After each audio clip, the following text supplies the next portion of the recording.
Fala médico, fala médica, e você que caiu aqui de paraquedas, finalmente hoje a gente tá numa formação muito especial, que a gente, depois de 2 anos, a gente finalmente trouxe ela de volta. Tá eu, João Carlos, agora acertei. Tá eu e João Carlos aqui, e a gente veio aqui pra fazer um episódio hoje um pouco diferente, né? Apresentando primeiro o podcast pra você que não conhece, somos a Fazé, esse aqui é o Fala Médica, um projeto de extensão. E a gente tem como objetivo principal democratizar a saúde. Então, a proposta do episódio hoje, por ele ser diferente, a gente vai falar um pouco para outro público, a gente vai falar mais pro acadêmico, porque a gente tá com uma pessoa muito especial aqui, que o João Carlos vai apresentar depois. Sou Daniel Moura, do 7º período. Eu sou João Carlos, também sou do 7º período. E hoje nós vamos entrevistar o nosso querido e amado Vitor Cunha. Dr. Vitor Cunha, que é médico pelo FMG, ele é ortopedista pelo Hospital Madre Teresa, ele é fellow em ortopedia pediátrica pelo Hospital da Baleia e ele é cofundador do Medbox. Seja bem-vindo, Dr. Vitor. Muito bem-vindo. É um prazer tê-lo aqui. Obrigado, Daniel. Obrigado, João. Grande honra estar aqui, de verdade. E parabenizar pelo projeto do Fala Médico. Sei quanto as coisas são difíceis quando a gente está na faculdade, quanto conseguir recurso, quanto conseguir convidados, contatos, networking.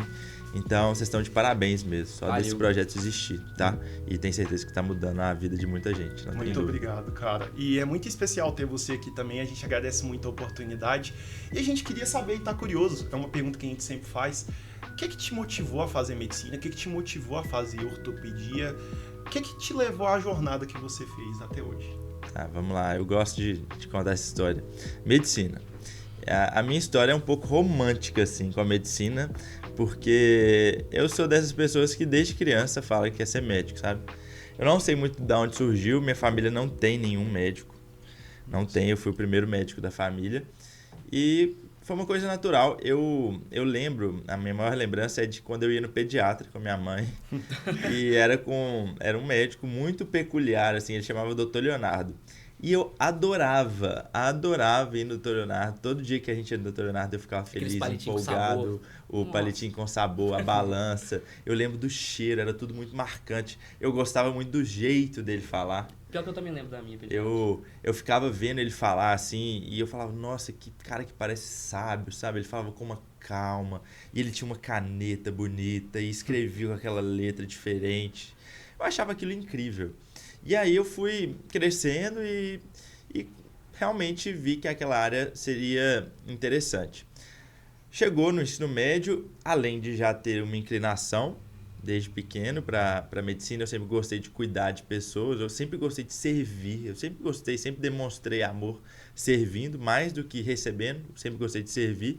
Sim. Além disso, para não mentir, eu sempre gostei de desafio também. Então, a gente sabe, medicina é um curso extremamente concorrido. Eu fui entendendo melhor isso no ensino médio. Eu falei, nossa, imagina combinar um sonho, que parece que é uma coisa que eu tenho uma inclinação, com um desafio de, nossa, ir lá e fazer uma prova bem feita e passar num processo seletivo difícil. Então, foi a junção dessas duas coisas, sabe? A minha inclinação, desde a infância, e esse gosto por desafios. É um desafio mesmo, né? A gente sempre tem que se superar. Eu lembro até hoje também, do dia que eu virei a chavinha e falei assim, acho que eu vou tentar. É quebrar barreiras, né? Literalmente. Em relação à ortopedia, a ortopedia foi diferente, assim. Na faculdade de medicina, desde o começo eu fui muito aberto, sabe? Eu não cheguei e decidi uma especialidade específica. Uhum. Tem gente que entra na faculdade e fala, eu vou ser neurocirurgião. Desde o primeiro período. A gente tem um amigo assim. Aí faz tudo inclinado para neurocirurgia. Eu quero ser cardio. Eu só quero examinar um paciente se ele tiver alguma cardiopatia. Olha, e eu recomendo muito que você também não seja assim, não se feche. Você está na faculdade de medicina, são 6 anos, para você se formar médico generalista. Então, se abra, conheça um pouco de cada coisa, para você se formar um médico completo. E nesse caminho, você vai percebendo seus gostos, né? O que você gosta mais, o que você gosta mais de fazer, as rotinas que mais te agradam. E comigo foi assim, eu gostava muito de clínica médica. Eu ia fazer clínica médica, apesar de hoje eu zoar muito os clínicos. Encaminhar. É louco. Encaminhar. Eu gostava de clínica e eu fui muito inspirado por um professor que me deu a primeira aula A primeira aula que eu tive com ele foi no 6º período, foi de semiologia médica. E era um professor extremamente preciosista, não no sentido pejorativo, mas no sentido de que ele é um apaixonado pelo exame clínico, sabe? Pelas manobras semiológicas, pela entrevista, pela anamnese. E eu achava aquilo encantador. É uma das coisas que me encanta muito na medicina. Essa arte de investigar, de entrevistar o paciente, descobrir aquilo que não é falado, de entender as manobras semiológicas do exame físico. Sempre fui muito encantado com isso.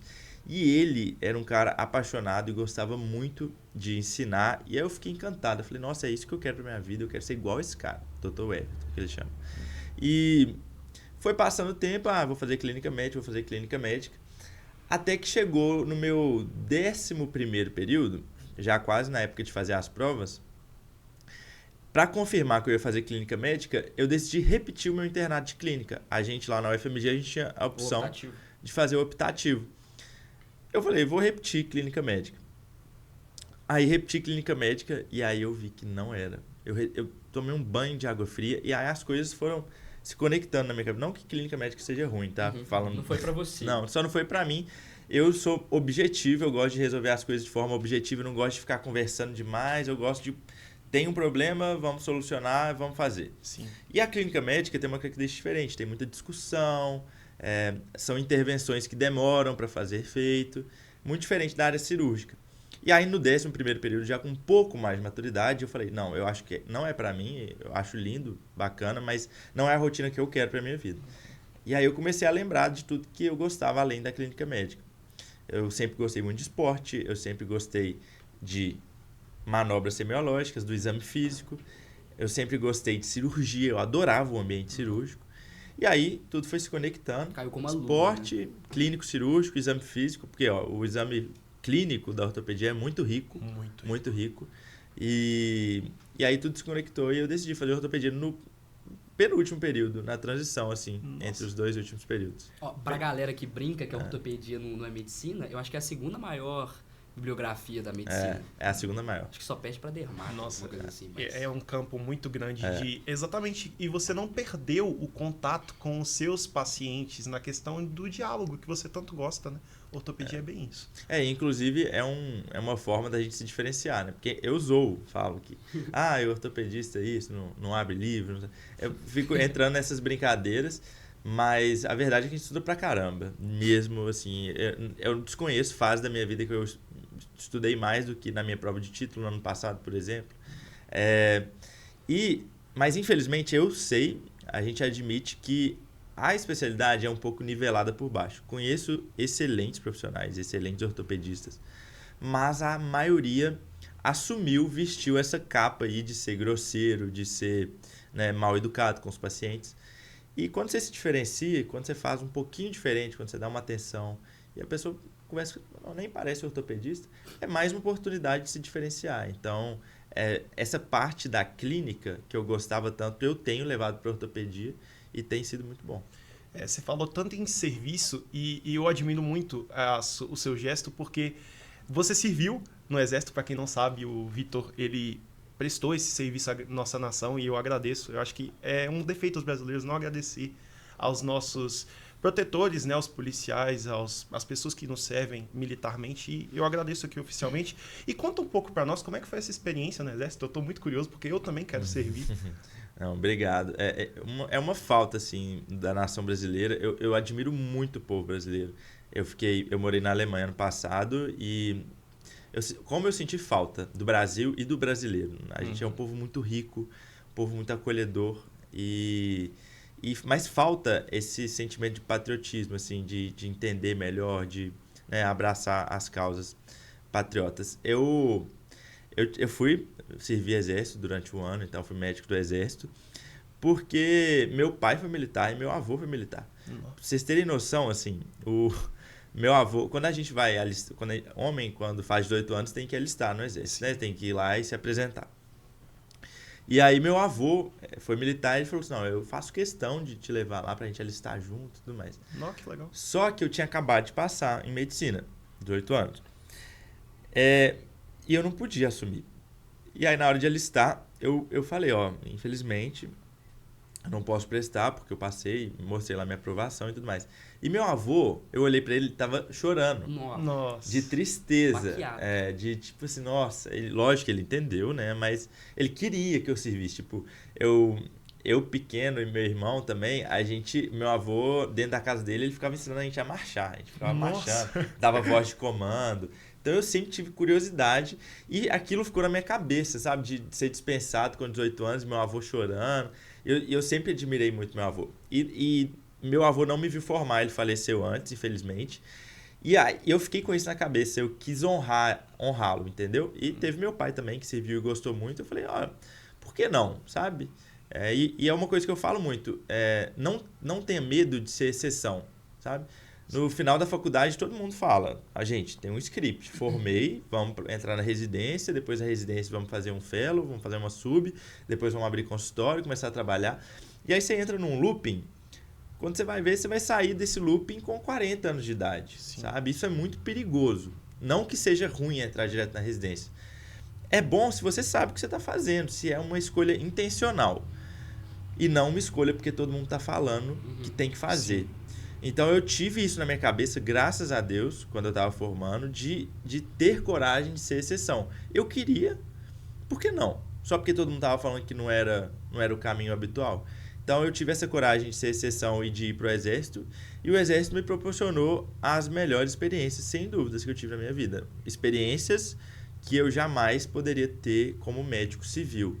Então eu fui muito sortudo de ter a experiência que eu tive lá também. E me fez crescer muito. Não só como médico, até menos como médico, mas como ser humano também. Que bom, nossa. Bom. Ô, Vitor, agora ainda falando um pouco sobre você, a gente queria falar um pouco da sua nova novidade aí, que foi acho que semana passada, retrasada, que agora você faz parte do CRM, né? A Comissão de Médicos Jovens. Eu queria que você contasse isso aí, o que é isso? Qual que foi o sentimento? Já dá pra falar alguma coisa? Não, isso é dá. muito legal. Então, foi uma surpresa pra mim também o convite, sabe? Mas eu fiquei muito honrado, eu fiquei muito feliz. Porque eu acho que na faculdade, como acadêmico, a gente não tem noção assim, do tamanho do CRM, Conselho Regional de Medicina, das suas funções, o que ele abrange e do poder que ele tem. E o que aconteceu? Ao longo do tempo, a instituição que tem mais de 80 anos de existência, né? Mais de 100 mil médicos inscritos na história, não ativos agora, mas desde o CRM 001, somos 100 mil médicos formados em Minas Gerais inscritos no CRM. Mais de 200 mil, né? Fazendo faculdade hoje. Isso. Uma coisa assim. É uma instituição realmente muito séria e historicamente muito importante para a classe médica.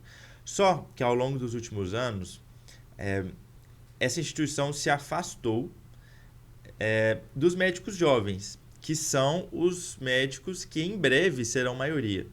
Os médicos formados nos últimos 5 anos serão maioria nos próximos 5 anos, entendeu?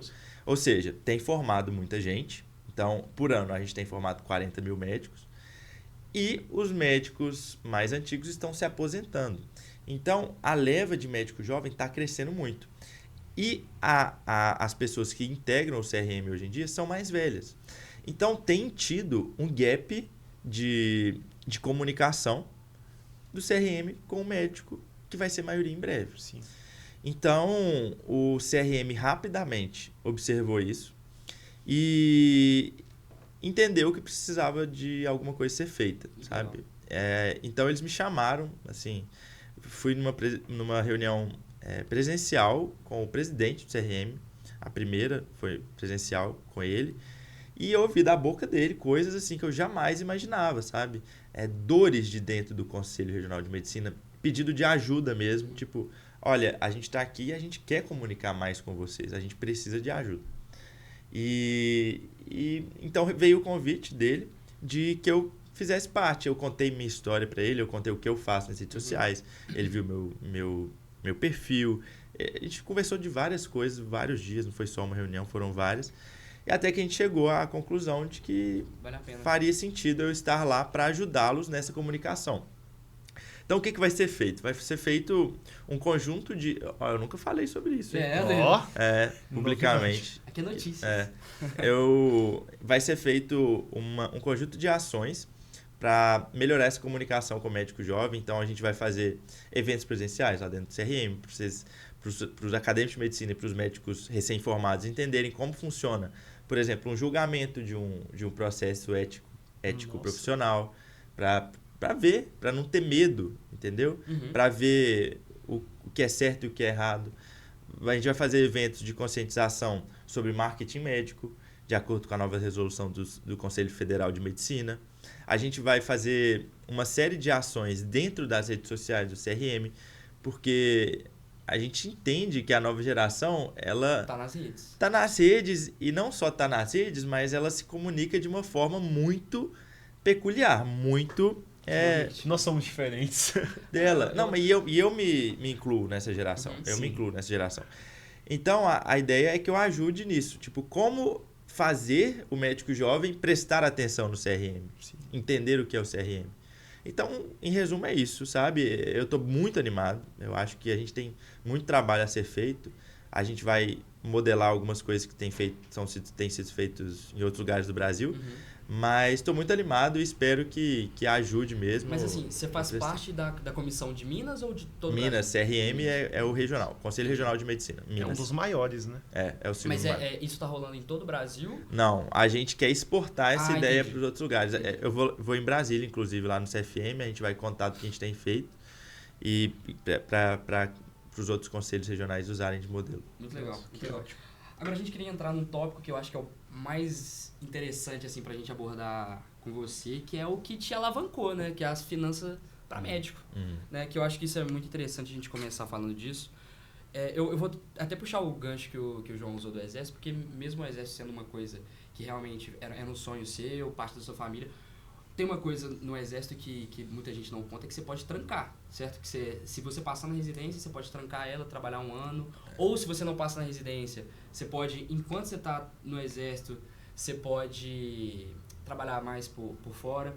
Então, o Vitor é uma pessoa que ele pensou muito nisso, eu já vi você falando muito sobre isso no Exército. Mas eu queria voltar um pouco pra gente falar disso na faculdade, porque, gente, ele comprou um carro na faculdade. Um carro.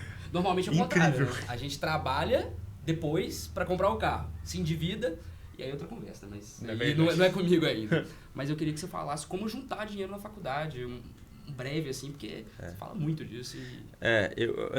É uma coisa que foi natural na minha vida. Eu sempre gostei de finanças, sabe? De falar de dinheiro, de entender sobre economia.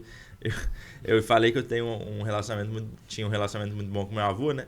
Ele sempre foi muito estudioso. Então, ele gostava muito de política, ele gostava muito de economia e sempre me incentivou a gostar também. Eu não tinha opção, eu tinha que gostar. Então, ele me sensibilizou a isso. Exemplo, ele era fãzaço do Juscelino Kubitschek, JK. Nossa. Gente, eu com uns 8, 9 anos, ele me deu uma biografia do JK para eu ler. Um livro desse tamanho. Já foi no museu? Lá em Diamantina? Já fui no museu. Já? Já, ué. Gente, não, vocês não têm noção como era meu avô. E ele me deu a biografia e eu li com, sei lá, menos de 10 anos de idade e eu adorei. Eu lembro de ter adorado. Claro que eu não entendia tudo, né? Mas eu adorava ver as figuras, de ler as histórias do JK, construção de Brasília, 50 anos em 5. As rodovias. Eu adorava isso. Outro exemplo, assim, eu sempre gostei de perguntar muito também. E aí eu via Jornal Nacional com meu avô, era outro programa que a gente fazia. Olha pra você ver. E aí, lá, o William Bonner falava, o PIB do Brasil encolheu tantos por cento esse ano. Aí eu perguntava pro meu avô, vovô, o que é PIB? Aí ele, menino, calma que eu vou te explicar. Aí no outro dia, ele tinha escrito uma carta, tinha deixado lá em casa, à mão, escrito assim, ó, o título, o que é o PIB? Ah, mentira. Que fantástico. Sério, e explicando tudo. Como que não se apaixona com economia e finanças com um professor desse, né? Então, ele me levava no supermercado para eu ver o preço das coisas, ele me dava um carrinho pequenininho para eu pegar as coisas, para eu pensar, fazer as contas, me dava um budget, né? Ó, você tem R$100, como é que você vai gastar os R$100? Então, eu sempre fui muito sensibilizado a isso. E na faculdade, eu também fiz outras coisas além da medicina. Eu nunca gostei... Assim, eu sou médico, Mas eu também sou outras coisas, sabe? não é só médico. E sou outras coisas, pô. Eu gosto de outras coisas, eu gosto de viver outras coisas, eu gosto de trabalhar com outras coisas também. Gosto de conversar sobre outras coisas. E eu tive, assim, parece falando assim que, nossa, o Vitor pensou em tudo. Não, muita coisa aconteceu com a graça de Deus, por sorte também. Deus foi muito bom comigo, foi colocando pessoas e situações no meu caminho. E uma delas foi a de que eu tive a oportunidade de ser guia da Disney durante a faculdade, bem no início. Que ótimo. Segunda... isso tudo vai se conectar com os investimentos, tá? Calma aí. Vou chegar lá. E aí, no segundo período, eu passei nesse processo seletivo de ser guia da Disney. E aí, lá na Disney, a primeira vez que eu fui com um cara que era economista e contador. Uhum. E esse cara, ele começou a me ensinar coisas também. Ele falava de bolsa de valores como se eu entendesse. E eu falava, ô Pedro, velho, eu não sei nada. Tá igual seu avô, né? Eu faço medicina, velho. Dá um Jones e não sei. E aí ele falou, não, te explico e tal. Passei 15 dias com esse cara, ele me mostrava as planilhas que ele fazia, ele vendia produtos, ele importava produtos lá dos Estados Unidos. Comprava e revendia, né? E aí eu falei, nossa, eu quero ser assim também. Eu falei, por que você não me dá uma aula? Eu quero ser seu aluno, como é que faz para ser seu aluno? Em resumo, eu fui o primeiro aluno da assessoria dele, de investimentos. Aprendi muito com ele, com 19 anos de idade, aprendi muito disso. E aí, desde esse início do segundo ano de faculdade, eu falei, cara, eu tenho 6 anos, eu não vou ficar parado, eu não vou ficar aceitando de que tenho que pedir dinheiro para os meus pais em tudo. Eu não tenho uma história triste para contar de necessidade financeira com meus pais, graças a Deus, nunca faltou nada lá em casa. Meus pais não são ricos, nem nada disso, mas nunca faltou nada, então não tem história triste para contar, mas eu não gostava de ficar pedindo dinheiro para eles. E aí eu entendi que eu tinha 6 anos para isso. E eu não estava afim de acreditar nessa crença limitante que a gente não pode ganhar dinheiro na faculdade. Sim.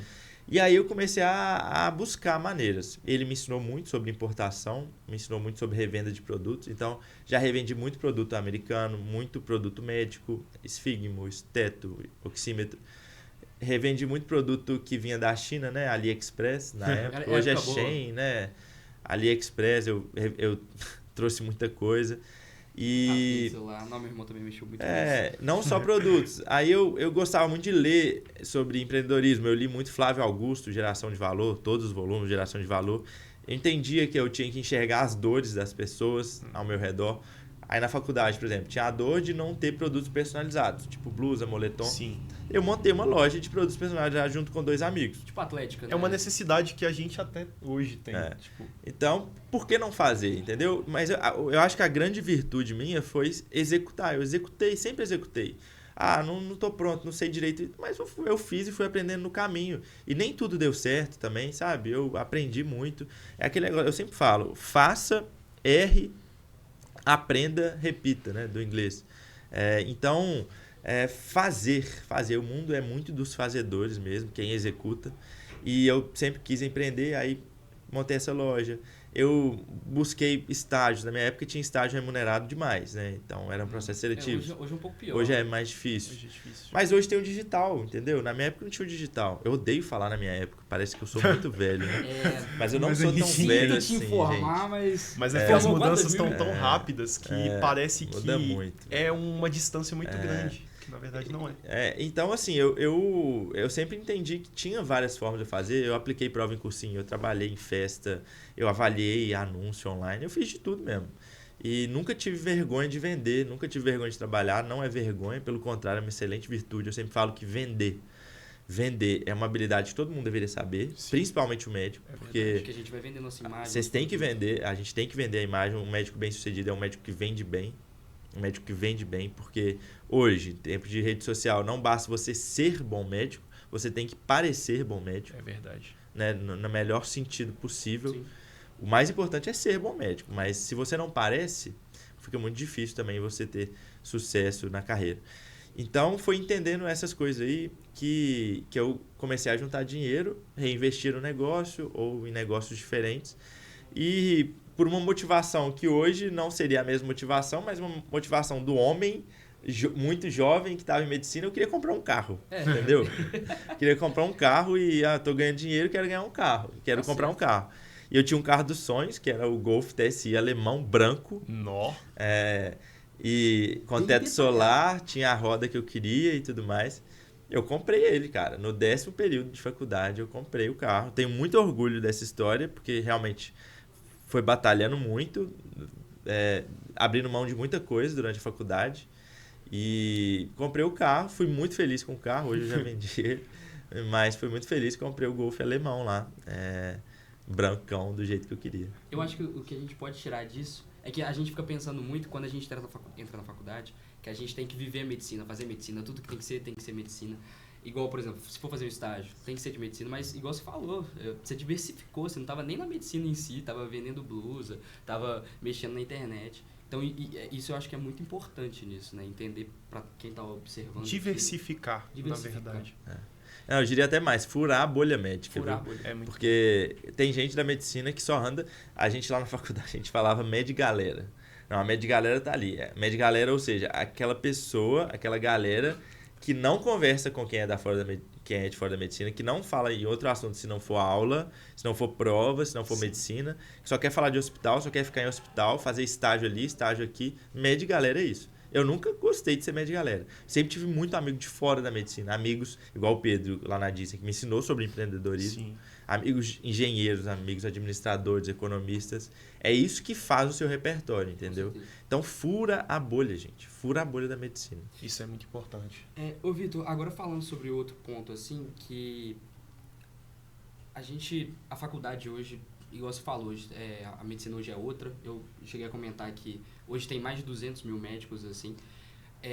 Hoje a medicina não é só o FMG e outras faculdades tradicionais. 500 mil médicos. 500 mil médicos. Hoje. Nossa. Em breve, em 2035, seremos 1 milhão. 1 milhão. Não, isso assusta, tá? É. Isso assusta muito quando você fala isso. Dá um... Mas assim, hoje em dia tem muito mercado para o médico generalista, eu entendo assim, só que pro especialista não tô vendo, sabe? Tipo assim, eu não tô vendo um aumento na quantidade de vaga para residente, para especialista. E a gente tá tendo que se preparar muito para isso, né? E ainda sobre finanças, eu queria saber, beleza, vou correr atrás de fazer a residência, mas a gente tem um vislumbre de quando a gente forma, que é trabalhar aquele 1 ano, aqueles 3 meses antes da residência, que você ganha tipo 20, 30 mil reais, talvez, não tô falando que é isso. E aí depois, bum, você vem ganhando no máximo uma bolsa 3 mil reais. Como que eu me preparo para residência? A gente fala muito de ortopedia, né, que é 1 ano, o primeiro ano pelo menos, você não consegue fazer nada. Né? Então a gente queria saber como se preparar, sabe, esse primeiro ano, ou 2 anos, ou os 2 últimos anos da faculdade, se você fez alguma coisa para se preparar, para viver, né? Não, cara, ainda bem que você está falando disso, porque é uma dor que eu tenho visto em muitos colegas. Colegas que estão passando aperto, cara, na residência, tendo que viver uma vida muito regrada, passando um aperto mesmo, às vezes morando longe de casa, porque não se planejaram, entendeu? A saída para isso é você se planejar desde a faculdade. Eu só faço o que eu faço hoje. Hoje eu sou fellow que é como se fosse uma residência. Carga horária de residência, às vezes até maior, e eu não ganho nada. Minha renda é 0. Eu não ganho nada, 0, por 1 ano. E se eu não tivesse uma reserva financeira muito boa, eu não poderia fazer minha formação. Eu teria que adiar minha formação. Sabe? Isso é muito grave, é muito triste. Eu vejo pessoas tendo que fazer isso. Eu vejo pessoas passando aperto durante a residência. E eu não vejo outra saída a não ser começar a se preparar desde a faculdade. Não estou falando que você vai ficar milionário na faculdade. Não estou. Mas o início da minha reserva, eu comecei na faculdade, pô. Comecei na faculdade. E o começo dessa reserva pode ser, inclusive, uma reserva intelectual, entendendo sobre finanças. O básico, sabe? Não tem que falar que você vai ficar lá o dia inteiro olhando para uma tela de computador, acompanhando a cotação das ações. Mas é ter uma mentalidade, um comportamento financeiro, um comportamento de poupar, um comportamento de pensar em longo prazo, de, às vezes, sacrificar algumas coisas agora para ter no futuro, de entender que a vida não é só o agora. E não é que isso tem que ser uma vida extremamente regrada e chata, não. Tem como perfeitamente fazer as duas coisas, mas ter uma mentalidade mais financeira e começar a gerar renda desde a faculdade. Porque uma vez que você começa a gerar renda, você entende o poder daquilo e você entende como fazer mais. E você tem capital para investir, entendeu? Então, por exemplo, eu comecei o Medbox e a minha empresa agora que a gente fala de educação não técnica para o acadêmico de medicina. A gente precisou de um investimento inicial alto, sabe? E eu estava no R1. Quando a gente começou a desenhar a empresa.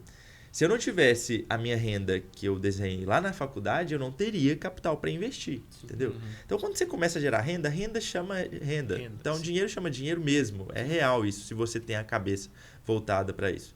Então, o que eu faria, o melhor conselho que eu posso dar hoje, para você não passar aperto lá, é começar a pensar agora. Comece a juntar seu dinheirinho. É pouco, é 100 reais que sobra, 200. Não tem problema. Você está exercitando principalmente sua cabeça também, sabe? Sua mentalidade, a sua consciência dos investimentos, a sua consciência dos produtos financeiros.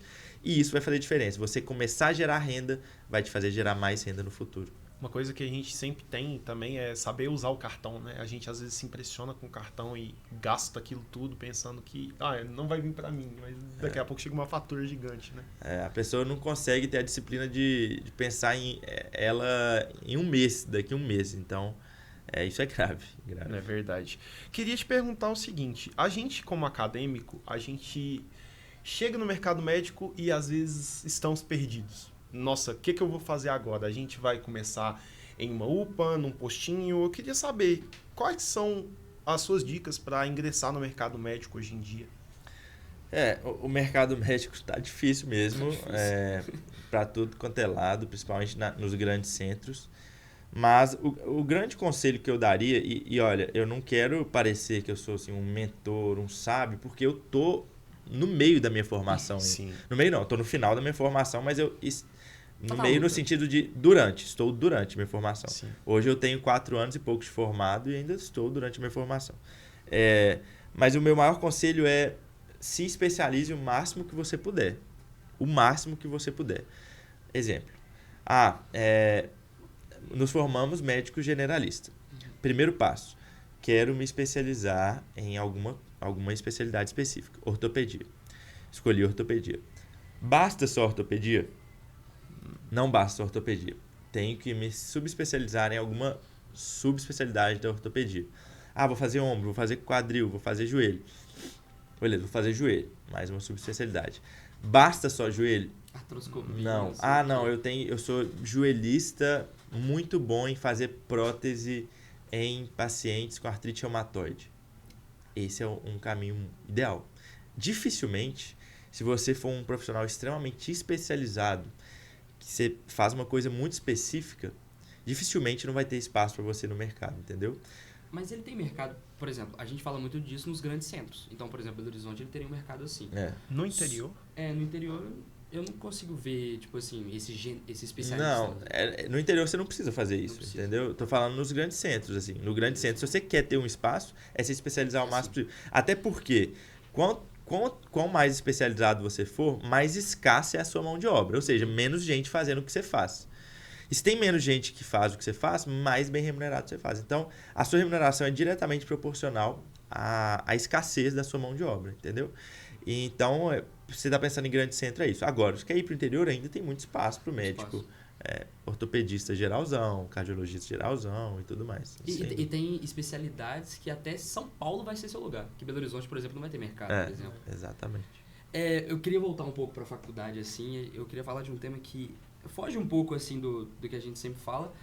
Mas eu acho que é a parte principal da vida do acadêmico, que eu não sei se todo mundo aqui fez cursinho, mas eu venho vivendo isso desde o cursinho que eu vivia para fazer medicina. Aí depois que eu entrei, era a medicina. Só que chegou um momento, assim, no meu primeiro ano que eu tive quase um burnout, que eu virei e falei assim, não dá, eu preciso ter um pouco de vida. E eu precisava conciliar, eu não tinha saúde, eu não fazia um exercício. Na época eu não namorava, né? Hoje estou muito bem, meu amor, te amo. Tem que ser romântico também de vez em quando. Atividade física, família, relacionamento, porque isso tudo faz parte de mim também, né? Do João, sim, de com você. certeza. Eu acho que eu queria entender como que você fez para conciliar isso na faculdade, se você conseguiu conciliar. Conciliar todos esses aspectos que você fala, vida familiar. Sim, a sua também, própria né? vida mesmo, saúde. Porque hoje em dia, muitas vezes, os médicos até não têm tempo de fazer um exercício. Tem alguns estudos que falam isso. Tipo, como conciliar tudo isso? Assim, definitivamente você nunca vai conseguir conciliar tudo. Nunca. aquele negócio de vida equilibrada não existe. Não existe. Não existe. Aquilo ali é mentira. De verdade mesmo, é mentira. Coloco minha mão no fogo, é mentira. A gente vai ter que sempre desequilibrar para algum lado, sabe? Sempre desequilibrar para algum lado. Então, tô no final da faculdade estudando para residência. Você acha que vai dar tempo de fazer tudo? De ser um excelente namorado, de ser um excelente filho, de ser um excelente aluno na faculdade, de tirar notas ótimas nas provas de residência, de ser um atleta e de fazer projetos fora medicina, de empreender? Não dá.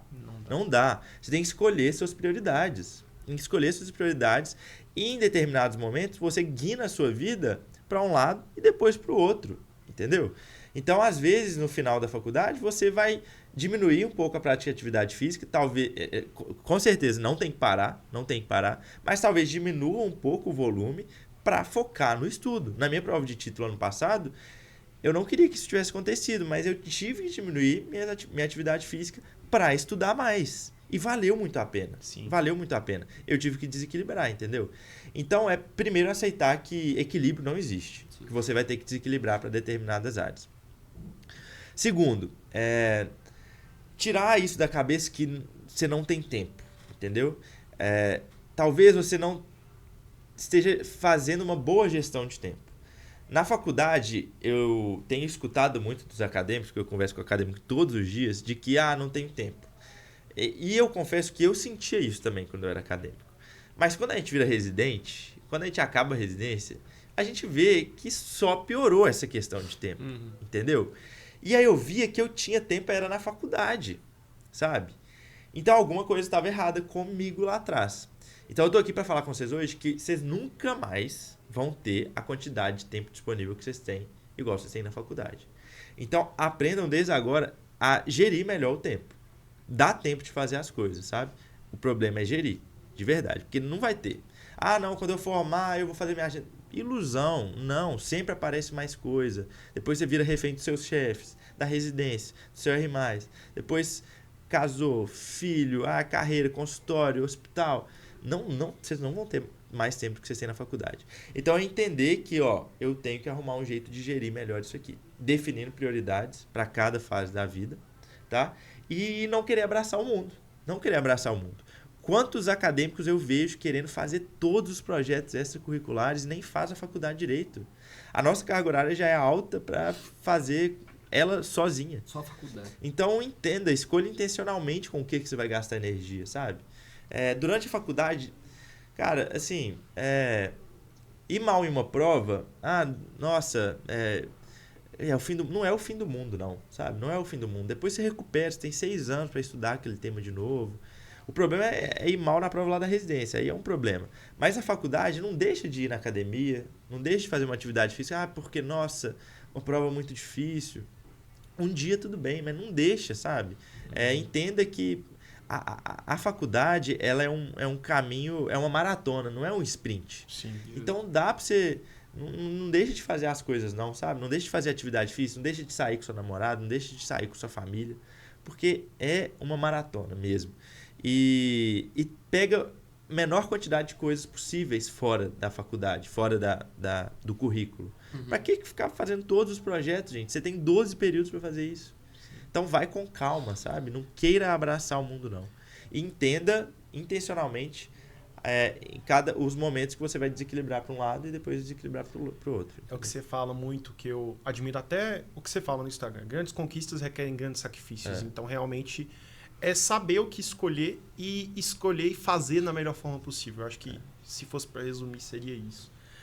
Queria te perguntar aqui, quais que são os pontos essenciais na construção de um currículo? Por exemplo, eu e o Moura estamos batalhando para escrever artigo agora para a SBOT, que vai ter o congresso de ortopedia. Deixa abaixo. Mas o mineiro? Estamos tentando ainda.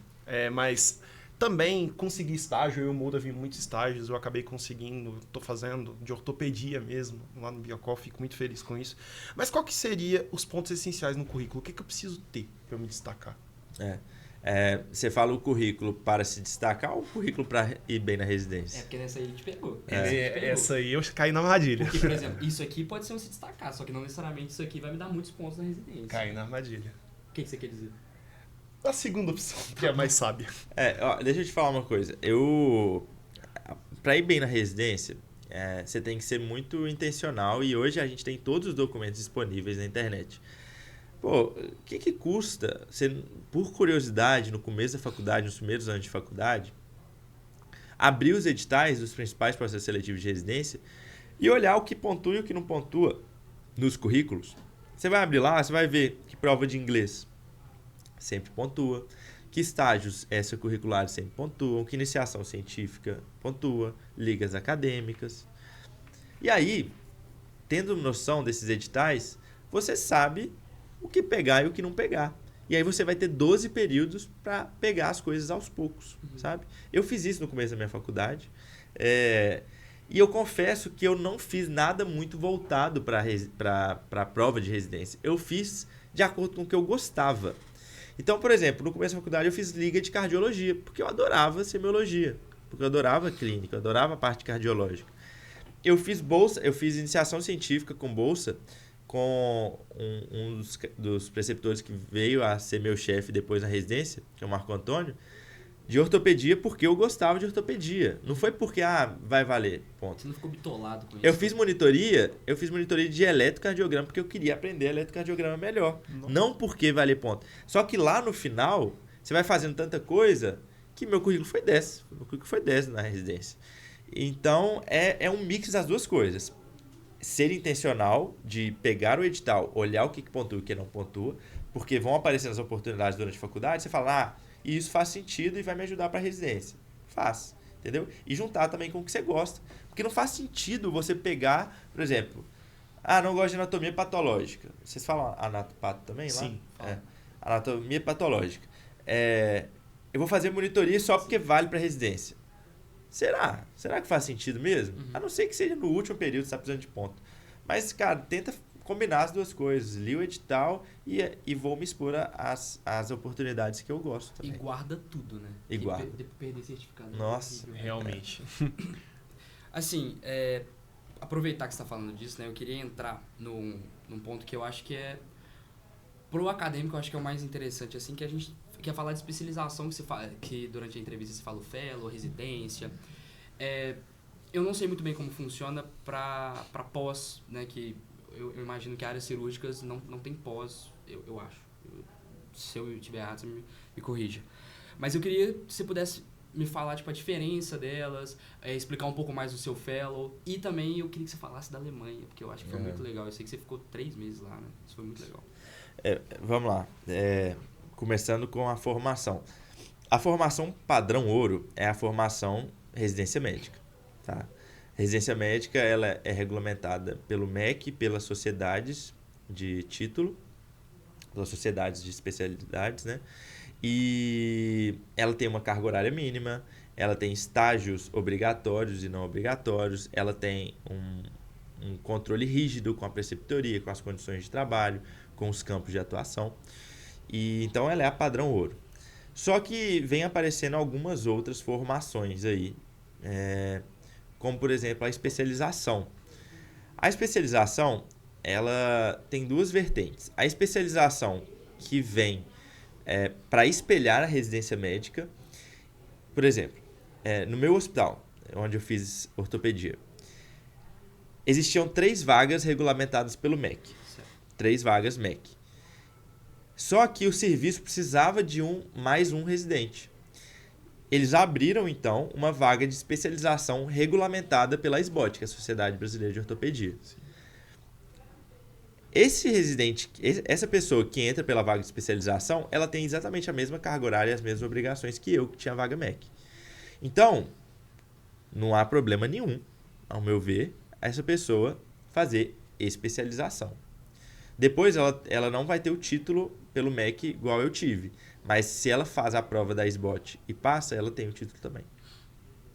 Agora, as especializações, que são as que vêm como cursos de pós-graduação, com cargas horárias pequenas, com muitas vezes estudo à distância, elas tendem a não ser as formações padrão ouro. Elas são um caminho mais curto, mais rápido, e muitas vezes não são reconhecidas pelas sociedades de título, de especialidade. Só que, ultimamente, elas têm sido muito escolhidas pelos médicos recém-formados, na tentativa de conseguir um atalho. Sim. Eu sou contra, porque não há nada que se compara com a residência médica. Não há nada. Eu que estou na minha segunda residência médica.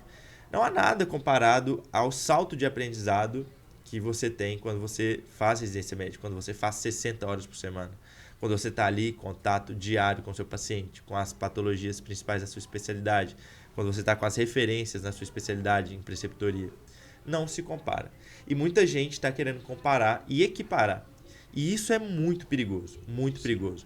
Eu levanto a bandeira mesmo de que vocês façam, com raras exceções, que vocês façam a formação padrão ouro, que é a residência médica. Porque isso aí acaba sendo não só um impacto pra gente, né? Acaba sendo um impacto pro paciente. Pro paciente. Pra saúde.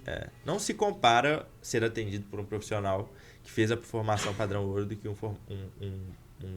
um médico que fez a especialização. Não se compara. Nossa, isso é muito diferenciado, porque a gente nunca teve esse tipo de orientação, por exemplo, na faculdade. É legal saber disso. E, inclusive, na última resolução do CFM, do CODAME, que fala sobre, que é o Comitê de Assuntos Médicos, que fala sobre marketing médico, saiu um artigo muito importante, uma resolução muito importante que está lá dentro, que é: os médicos não especialistas, ou seja, os que não tiveram título através de residência médica, não podem se intitular especialistas. Parece básico, mas não é. Quantas vezes a gente já viu por aí médicos, vocês já devem ter visto muito, dermatologia e estética, medicina integrativa, saúde mental e psiquiatria. A pessoa não se denomina psiquiatra, dermatologista, mas ela coloca lá a área de atuação. O CFM, desde março, proibiu isso. Não se pode fazer. Desde que você coloque psiquiatria não especialista. É obrigatório. Sei que muita gente não está fazendo ainda. Isso eu já não sabia. Por quê? Porque o CFM já viu que é extremamente perigoso. Primeiro, porque é antiético com os colegas, porque você está roubando o mercado de pessoas que fizeram uma formação muito mais demorada, muito mais minuciosa e muito mais trabalhosa que a sua, né? E é perigoso para o seu paciente, que está achando que ele está sendo atendido por algum médico que fez uma formação padrão ouro. Então, esse é um detalhe que merece ser... É inclusive o que a gente ia falar, né? Teve a lei recente no Rio de Janeiro, você até comentou sobre ela no Instagram, sobre a Lei Moreno Moura, né? Que impede com que médicos generalistas assumam cargos de especialistas. E o impacto foi muito grande, como você já disse mesmo. O impacto foi grande. A Moreno Moura tem algumas questões dentro dela e eu acho que é pouco provável que ela continue, que ela vá para frente, porque a gente ainda tem muito pouco especialista no Brasil, a gente precisa de mais e a gente tem condições muito ruins de trabalho nos cargos públicos de especialidade. Então, por exemplo, eu assumi uma vaga de ortopedista durante a residência, eu ainda não era ortopedista. Então, a Lei Moreno Moura, se fosse aqui, ia me pegar, eu não ia poder. E a gente sabe que a grande maioria dos plantonistas de especialidade nas UPAs, nos postos de saúde, são todos ainda não especialistas, ainda são residentes. Então, como é que você vai resolver esse gargalo? Lá no Rio, eu não sei como é que está sendo, entendeu? Não sei se os especialistas vão querer realmente assumir, a não ser que melhore muito o salário, melhore muito as condições salariais, as condições de trabalho. Mas é um indicativo de que nos próximos anos, cada vez mais vai ser mais difícil você conseguir entrar no mercado de trabalho sem uma especialidade, entendeu? É uma sinalização, é um primeiro ato de que as coisas têm mudado e vão mudar ainda mais no futuro. Sim, e é justamente a nossa pergunta. Vale a pena especializar? Você acabou de responder. Não tenho a menor dúvida. Infelizmente, a gente não forma preparado, tá? Você pode pegar o melhor aluno da melhor faculdade, da melhor turma. Ele não está preparado para tratar qualquer coisa, entendeu? Sim. Ele está preparado para assumir um plantão de fichas verdes e amarelas na urgência, de assumir um posto de saúde ali, uma equipe de saúde da família. Está preparado, ele vai fazer muito bem. Mas acabou, é aí.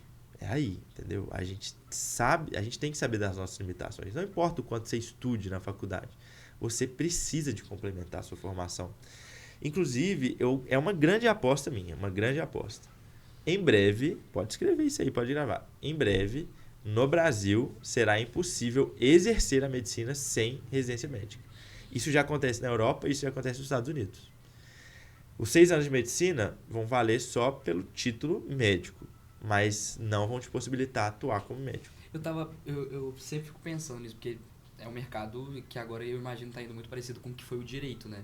Que hoje em dia só exerce quem tem o título OAB. Eu imaginava que a gente, sei lá, faria uma prova. Faz muito mais sentido. Eu hoje estou nos bastidores do CRM, eu te afirmo que existem essas conversas e a real intenção disso acontecer nos próximos 10 anos. Nossa. Correr então pra conseguir nosso diploma.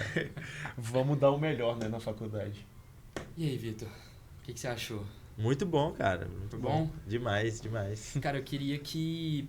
Agora eu vou te dar um espaço, né? Pra você falar o que você quiser. Se você quiser dar um conselho pra quem tá ouvindo. E também se você quiser falar dos seus projetos, falar do Medbox, que eu não falei especificamente, mas agora é o seu momento. Claro, então vamos lá. Eu, assim, agradecer de novo o espaço. É realmente muito honrado. Eu jamais imaginaria estar sentando aqui falando com acadêmicos de medicina, de alguma forma ou de outra, ensinando alguma coisa, contando experiências, enquanto eu estava na faculdade. Eu jamais imaginaria que eu estaria nesse lugar. E é o que eu sempre falo quando eu converso com acadêmicos. A diferença minha de vocês é só o tempo. Só o tempo. Então, tanto para vocês quanto para quem está ouvindo. Então, as suas escolhas vão realmente determinar o seu futuro. E hoje eu sou muito grato às escolhas que eu fiz lá atrás, que eu fiz na faculdade de medicina. E eu sempre entendi, às vezes inconscientemente, que não existem ganhos anormais. Foi o que eu falei lá hoje. Não existem ganhos anormais sem sacrifícios anormais. Se você quer ter resultados acima da média, você tem que sacrificar alguma coisa. Você tem que sacrificar alguma coisa. Então, o meu conselho hoje para quem está na faculdade de medicina é, primeiro, não desanime.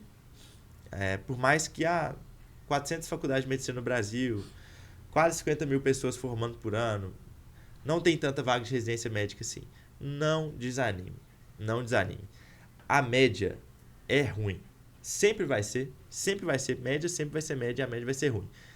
Quanto mais você fizer, mais você vai estar se distanciando dessa média e mais essa média não vai ser problema para você. Então, não se preocupe, não se desespere. Vale a pena se sacrificar, vale a pena se diferenciar, vale a pena se especializar. Não abaixe a cabeça. Faça o que vocês estão fazendo agora. Faça diferente, invente um projeto, pensa fora da caixa, fura a bolha, porque vai valer a pena. Vai valer a pena. E a medicina é um grande projeto de longo prazo nas nossas vidas. Não adianta, eu na faculdade de medicina, na inocência eu falava assim, eu não vou fazer... Eu pensava em fazer urologia. Urologia demorava 5 anos, né, de formação. 2 de cirurgia geral na época e 3 de urologia. Hoje são 3 e 3. Falava assim, não, 5 anos além dos 6 de faculdade, estou fora, 11 anos de formação. Inocência minha. A nossa formação demora muito mais que isso. Muito mais. A gente nunca para. E eu achava que seria uma coisa ruim, mas não, é bom, sabe? É bom se diferenciar, é bom estudar, é bom fazer uma formação, um curso, uma residência. É bom demais. Então, tenham uma visão mais de longo prazo com a medicina. A medicina definitivamente não são só os 6 anos, não são só os 8 anos, somando a residência de 2 anos, nem de 9 anos. A medicina é um investimento e talvez um investimento de mais longo prazo das suas vidas. Então, não se limite, sabe? Aceita que realmente é uma construção e é uma construção que vale muito a pena. Quando você forma e trata seu primeiro paciente, vê seu primeiro paciente melhorando, seu primeiro paciente te dando um presente, te agradecendo, te dando um abraço, você vê que tudo valeu a pena. Então, persistam mesmo. Caminho de longo prazo, não só na vida, não só na medicina, mas como na vida, no relacionamento, na família, nos investimentos, é o caminho. Então, não tem dúvida que esse é o caminho e que vale muito a pena você viver esse caminho. Então, não desanime, tá? E falando do Madbox, dos meus projetos, né? O Madbox é um ecossistema que a gente fala, eu e minha sócia, a Tamara Teixeira, a gente construiu um ecossistema para realmente dar todas as ferramentas para ajudar o acadêmico de medicina a construir uma jornada de destaque e de diferenciação na medicina. Então a gente tem sido muito legal, a gente tem revolucionado aí a educação médica não técnica no Brasil hoje, com o nosso ecossistema. Então a gente tem podcast, que é a Madbox Cast, a gente tem a nossa newsletter, que é a Madbox News, a gente tem a nossa caixinha de quinta-feira no Spotify, no Madbox Cast também, a gente tem os nossos treinamentos, nossos cursos digitais, a gente tem a Renda Extra na Medicina, Fábrica de Alta Performance, Comunidade Madbox e vem muito mais por aí. Então, muita coisa boa. Se quem quiser me acompanhar lá é Victor Cunha D no Instagram, o Madbox é @time Madbox. Estarei sempre à disposição aí e novamente agradecer a oportunidade. Vitor, a gente não tem como te agradecer mais. Me encontro com meus olhos um pouco mais brilhosos. Mas agradecer a você que se disponibilizou a vir para cá. Agradecer também a Casa Una que nos proporcionou toda essa estrutura e a oportunidade de estarmos gravando esse podcast. E sigam o Fala Médico, gente. Sigam o Fala Médico no Instagram, sigam no YouTube, sigam no Spotify. Curta, por favor. Compartilhe. Segue. Também, Faça- pelo amor de Deus. Dá 5 estrelas. 5 Exatamente. estrelas. Isso a gente nunca pediu. Nunca 5 pedimos estrelas, 5 tá? estrelas. Spotify. Façam a mensagem da democratização do acesso à Tá bom, informação em entendi. saúde vir à sua casa e ao seu viver. Valeu, gente. Um abraço. Tchau, até mais.